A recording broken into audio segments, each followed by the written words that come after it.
Thanks guys for following along Odyssey Media. This is Nicholas here again, trying to upload another video for you guys. Unfortunately, it keeps getting banned. This will be my fourth attempt to put the admission by the Moderna team chief scientist.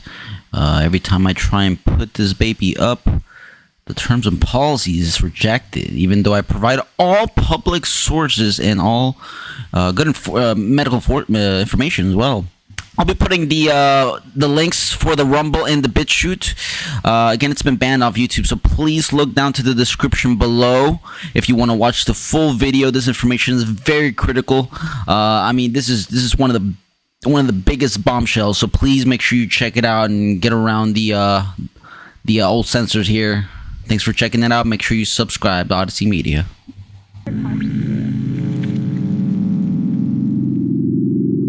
In the near future, Earth is dominated by a powerful world government.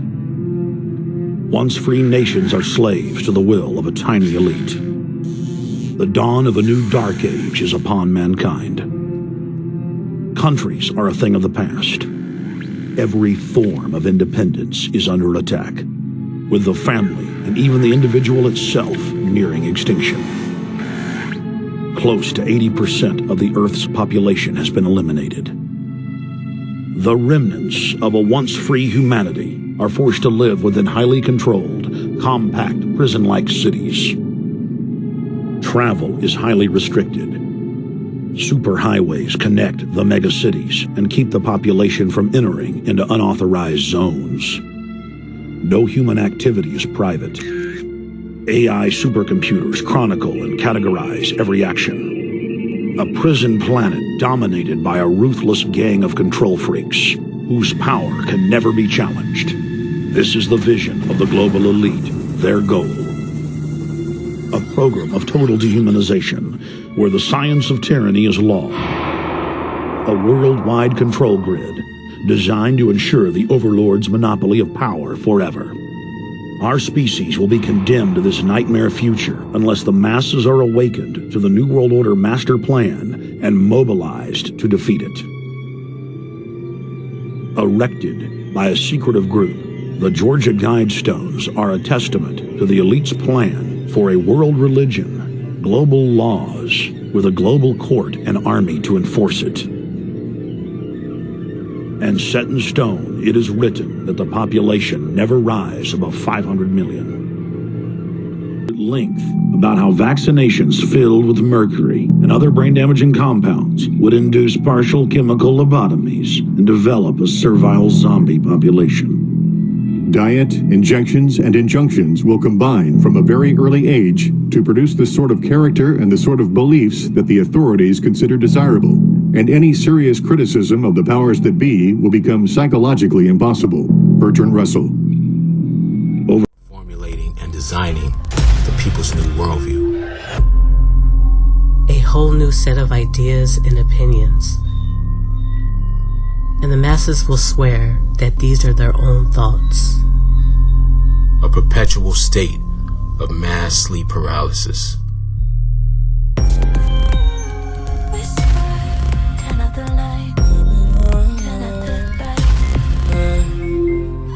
But for those who have ears to hear, we have a message to share.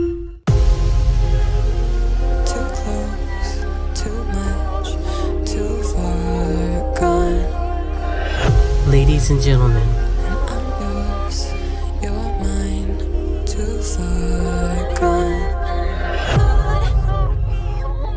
though the truth is bitter and disturbing, we believe some of you are ready to receive it.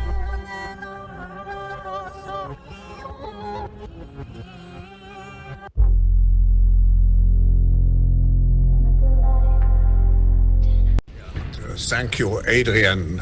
Let's first look at the impact COVID-19 probably has. We don't know yet the final outcome of this pandemic. There's a lot of uncertainty, but we know already that it will have a changing effect, changing on economies, societies, it's not just to be compared with the economic crisis which we had to pass through 10 years ago.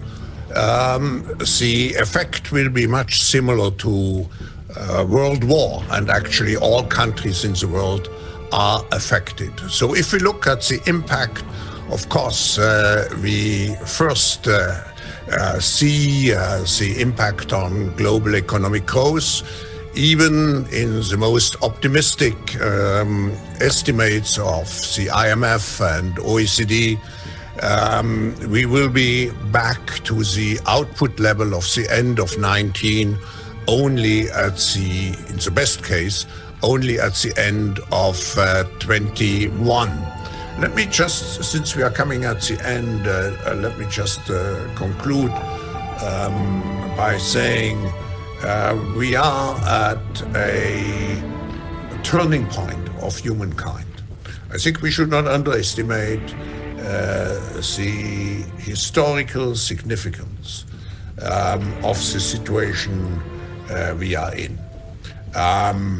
We know the world will look differently when we move out, hopefully as soon as possible, from the acute phase of the virus into a new situation.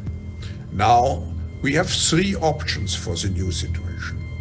The first one is that all the negative aspects which we have seen during the crisis, and I refer to the egoism which has increased, I would say, on an international, national, but also, let's face it, on an individual level, that these negative tendencies will even increase, will continue, and I don't want to be too much a pessimist, but I would say in this case, I'm very concerned about the life of my grandchildren. The second situation is that people assume we are just going back to the good old world which we had, and everything will be normal again in how we are used to normal, in the old fashion. This is, let's say, fiction. It will not happen. The cut which we have now is much too strong in order not to leave traces. And then we have the third possibility, to construct a new concept based on the learnings, on the observations we have seen, and to create really, and I come back, a more resilient, a more inclusive, and a more sustainable world. The organization recommended forcibly removing family members from their homes and putting them in quarantine. Now we need to go and look in families to find those people who may be sick and remove them and isolate them in a safe and dignified manner. Queen Elizabeth seemed to be echoing this idea to the UK. It reminds me of the very first broadcast I made in 1940, helped by my sister. We as children spoke from here at Windsor to children who had been evacuated from their homes and sent away for their own safety. Today, once again, many will feel a painful sense of separation from their loved ones. But now as then, we know deep down that it is the right thing to do.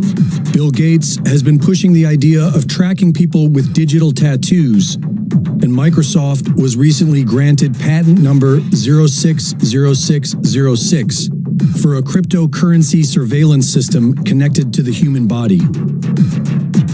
Now enter HR 6666 to authorize the Secretary of Health and Human Services to award grants to eligible entities to conduct diagnostic testing for COVID-19 and related activities such as contact tracing through mobile health units and, as necessary, at individuals' residences. and for other purposes.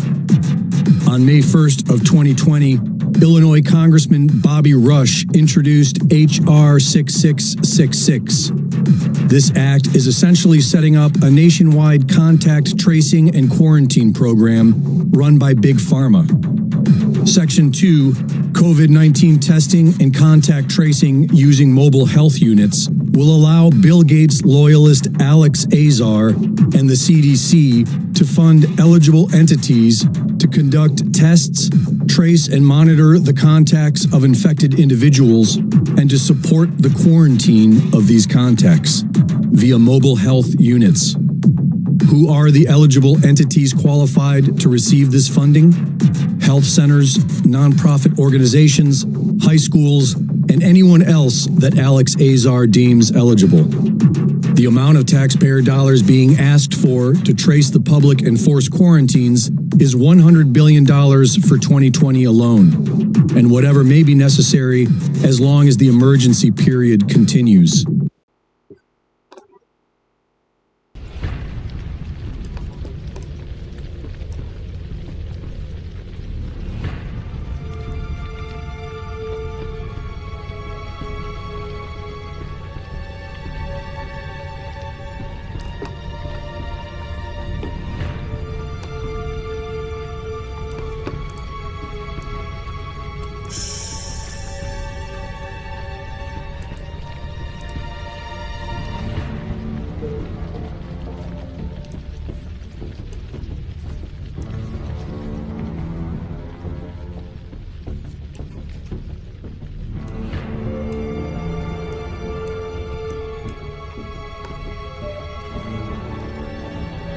Have more time.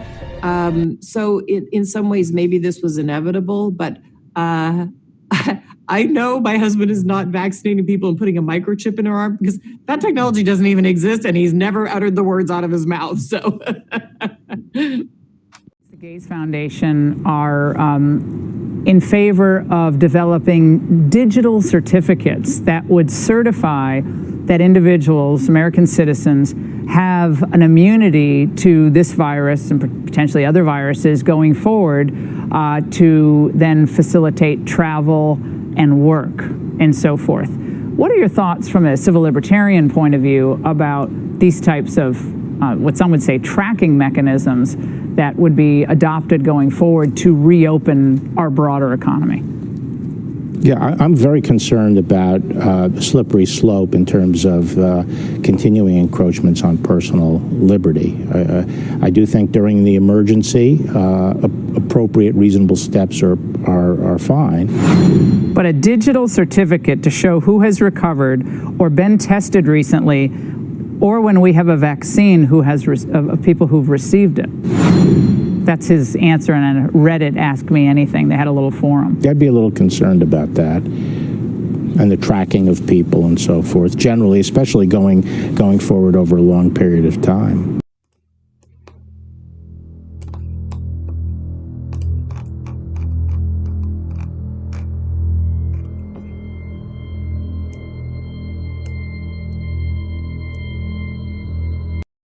Suspicion. Not only because of the work that they do, but because of their location. Both are close to the market. The Wuhan Institute of Virology is about 8 miles away, and the Wuhan branch of the Chinese Centers for Disease Control and Prevention is just 300 yards. Safety concerns about both labs have come up in recent years. For instance, in this video, we see one of the scientists from the Wuhan Center for Disease Control and Prevention doing research on coronaviruses in bats while not wearing protective gear. But regardless if researchers are in the field or in the lab, most bat coronaviruses scientists have identified aren't dangerous to humans. They're not considered major potential pathogens because they just don't grow very well in other species besides bats. That's why most labs who study bat coronaviruses do not require the highest level of safety protocols. The safety situation at the other lab is a bit different. The Wuhan Institute of Virology houses multiple labs, including one that has the highest level of biological safety protocols, Biosafety Level 4. It is designed to contain some of the world's most dangerous viruses.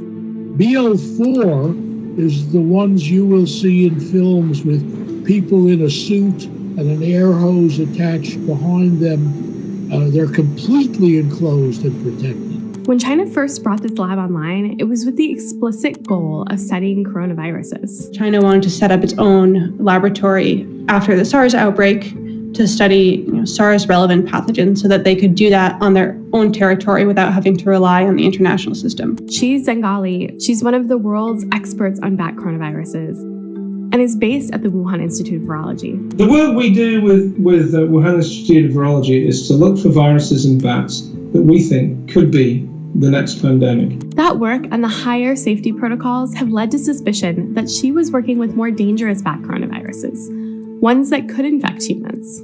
Recent reports have come out that there were concerns being raised by U.S. scientists and diplomats about the level of safety, training, and general protocols there, and concerned that this was the kind of thing that could lead to leakage.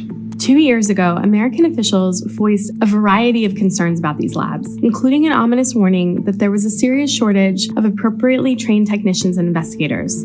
Without fail, every single BSL-4 lab in the US gets some type of safety violation, some type of thing that they could do better. And that's the purpose of doing those inspections. It's to make sure that biosafety is as tight and secure as it can possibly be. But even in the most safe labs, things go wrong. That same 2018 State Department cable that described the possible safety issues also warned about the dangerous nature of Xi's research. They wrote, researchers also showed various SARS-like coronaviruses can interact with ACE2, the human receptor identified for SARS coronavirus. This fact strongly suggests that SARS-like coronaviruses from bats can be transmitted to humans to cause SARS-like diseases. Xi's team reported the virus and shut it down. The Chinese government acknowledged it began in Wuhan and put out the story of the wet market. It was a kind of unusual, specific pinning on the part of the Chinese government, like not their general way of operating. But many of the first known COVID-19 cases were not traceable to the Hunan seafood market. The initial patient did not have any link to the market. The Chinese government reported that they had found samples of the new coronavirus in the western end of the market that is known to house wildlife. But to confirm that, scientists would need specimens from the animals in the market. As of today, to the best of my knowledge, and I look for this every single day for 112 days, China has not divulged any information about what animals they tested from the market when they closed it, and of course what results of any of those tests were. The only way to find an answer. Citizens must stay indoors. Tensions rise as we enter the 213th week of lockdown. A grim new reality emerges. COVID-23 has mutated. Beginning thermal scan. Thermal scan normal. A horrifying new development New today. data confirms the virus attacks the brain.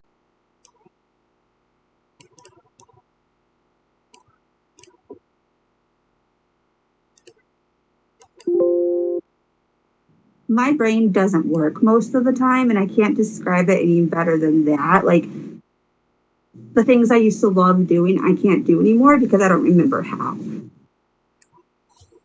Brain tissue. Hey, whoa, I'm immune! I'm immune! Worldwide death toll rises to over 110 million. All infected Americans are being forced into quarantine camps.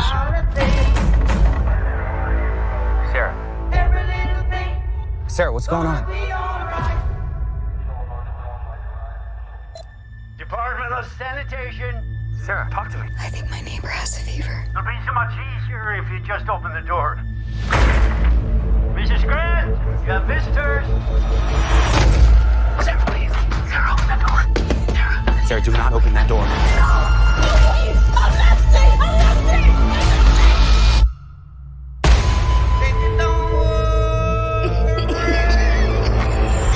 Beginning thermal scan. 3, 2, 1. Anomaly detected. Armed guards will be arriving in 4 to 6 hours. You must not attempt to leave your home, or you will be shot on sight.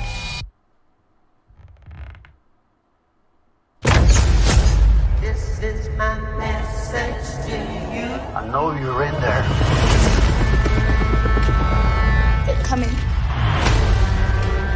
to let you go. No. Sarah! Sarah! Say goodbye to me. Sarah, I'm not letting you give up. This is my message. Sometimes we have to do things we don't want to survive. I'm trying to save the one person left in my life that matters to me. I can't help you. What you're talking about is illegal.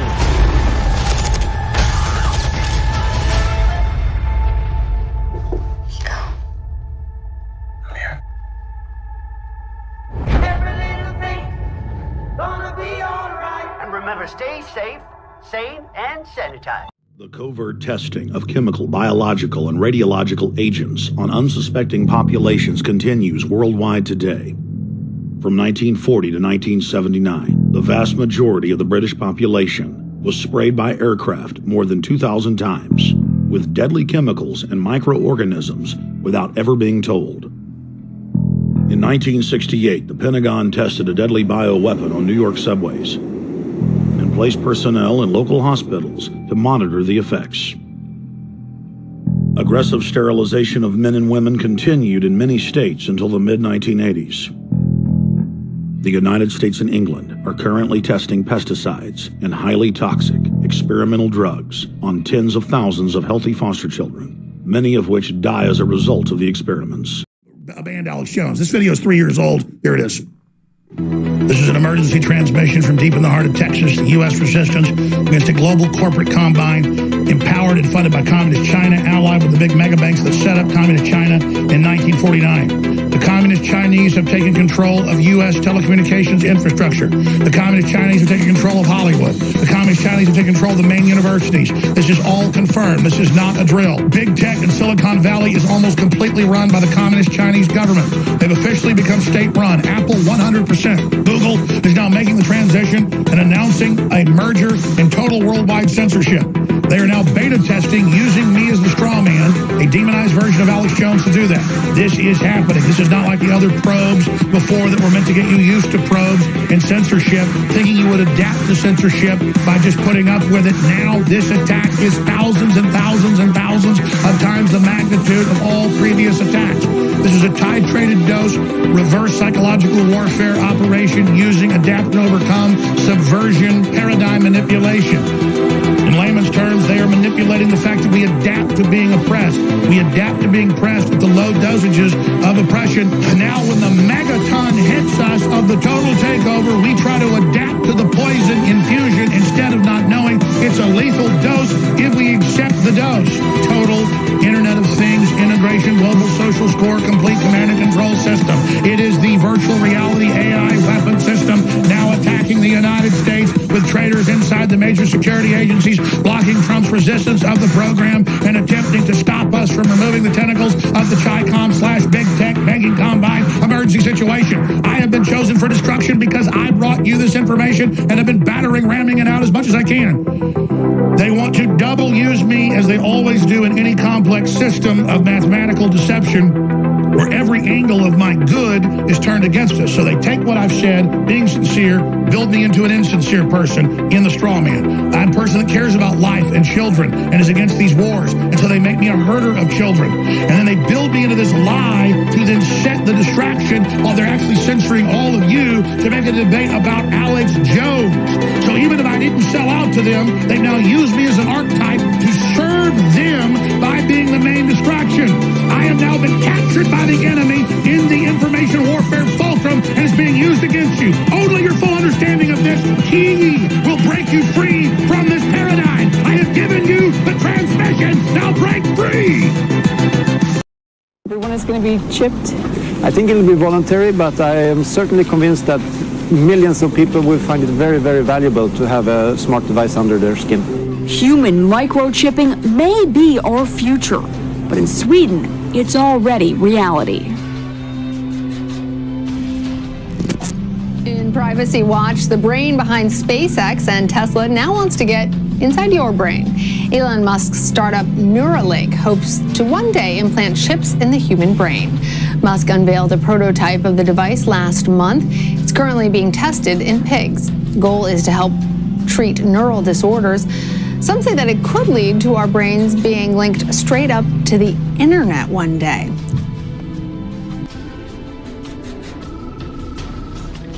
I know you're out there. I can feel you now. I know that you're afraid. You're afraid of us. You're afraid of change. I don't know the future. I didn't come here to tell you how this is going to end. I came here to tell you how it's going to begin. I'm going to hang up this phone, and then I'm going to show these people what you don't want them to see. I'm going to show them a world without you. A world without rules and controls, without borders or boundaries. A world where anything is possible. Where we go from there is a choice I leave to you.